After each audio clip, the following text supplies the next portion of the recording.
Halo, nama saya Alan Dani Barus, NIM 712018-159. Pada kesempatan kali ini saya akan menjelaskan bagaimana peran media sosial dalam meningkatkan perekonomian keluarga di masa pandemi COVID-19. Pandemi COVID-19 adalah masalah serius yang dihadapi dunia saat ini, khususnya Indonesia. Virus yang berawal dari Wuhan ini begitu pesat penyebarannya sehingga semua elemen masyarakat mengalaminya, khususnya keluarga.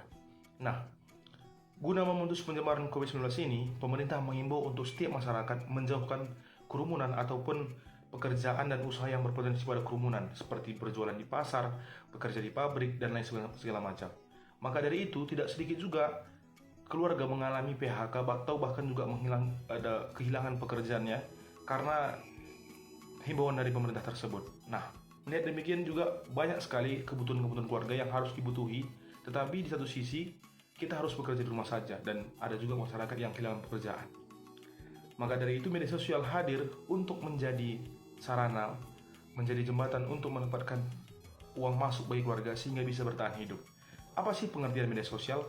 Media sosial adalah sarana yang dipakai untuk setiap manusia untuk bisa membangun komunikasi dan relasi dengan sama secara virtual. Sedangkan ekonomi keluarga adalah usaha yang dilakukan oleh keluarga itu sendiri guna bisa mencukupi kebutuhan keluarga itu masing-masing. Nah, apa aja sih jenis-jenis media sosial yang mungkin bisa kita pakai dalam berjualan di media sosial? Yang pertama itu ada Facebook, ada Instagram, Twitter, ada microblogging seperti Twitter, lalu ada media sharing seperti TikTok dan juga YouTube, dan ada juga social bookmarking yang dia berbentuk seperti situs seperti delicious.com dan stumblefont.com. Nah, bagaimana sih caranya kita bisa berjualan di media sosial sehingga kita bisa mendapatkan keuntungan dan bisa menjadi pemasukan bagi keluarga? Nah, pertama berjualan di Facebook.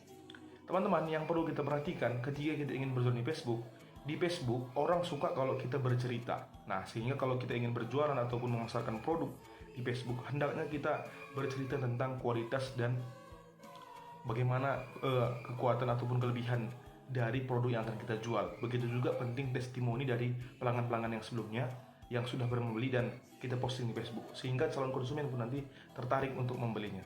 Yang kedua itu Instagram. Nah, Instagram ini jadi dalamnya terdapat gambar yang unik dan video-video menarik. Sehingga kalau kita mau memasarkan produk ataupun jasa di Instagram, pastikan gambar yang kita upload dan juga video yang kita upload dengan semenarik dan sekreatif mungkin. Lalu berjualan di Twitter. Nah, kalau kita berjualan di Twitter ini lebih kepada membangun relasi dengan usaha yang lainnya. Sehingga kalau kita di Twitter tetap juga memfollow ataupun memfollow setiap usaha-usaha yang berkaitan dengan bisnis kita, sehingga ada kolaborasi untuk promosi bisnis yang akan kita jual. Nah, apa aja sih jenis usaha yang bisa kita lakukan di media sosial? Yang pertama menjadi reseller. Menjadi reseller, kita tidak perlu menciptakan produk, tapi kita hanya memasarkan produk yang sudah diciptakan, seperti tas, baju, sepatu, dan pernak-pernik. Lalu yang kedua yaitu membuat makanan. Nah, setiap keluarga pasti punya talenta dong untuk membuat makanan. Ciptakan makanan lalu posting di media sosial.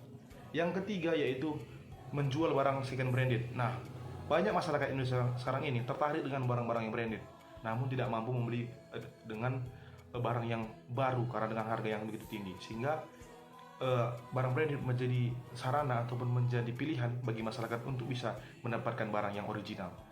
Nah, apa aja sih kemudahan yang kita dapatkan ketika kita berjualan di media sosial? Yang pertama, kita tidak perlu membangun gedung ataupun toko ketika kita ingin berjualan ataupun mempromosikan produk.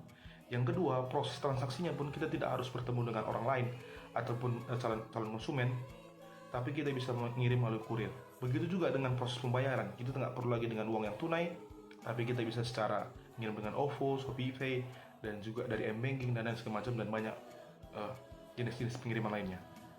Nah, gimana sih omset yang kita dapatkan berjualan di media sosial?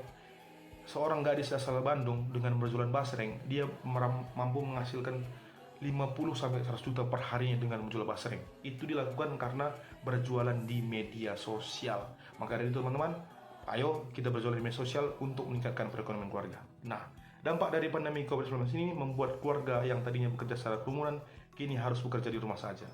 Media sosial menjadi sarana bagi setiap keluarga untuk bisa mendapatkan kebutuhan sehingga mampu mencukupi kebutuhan hidup. Terima kasih.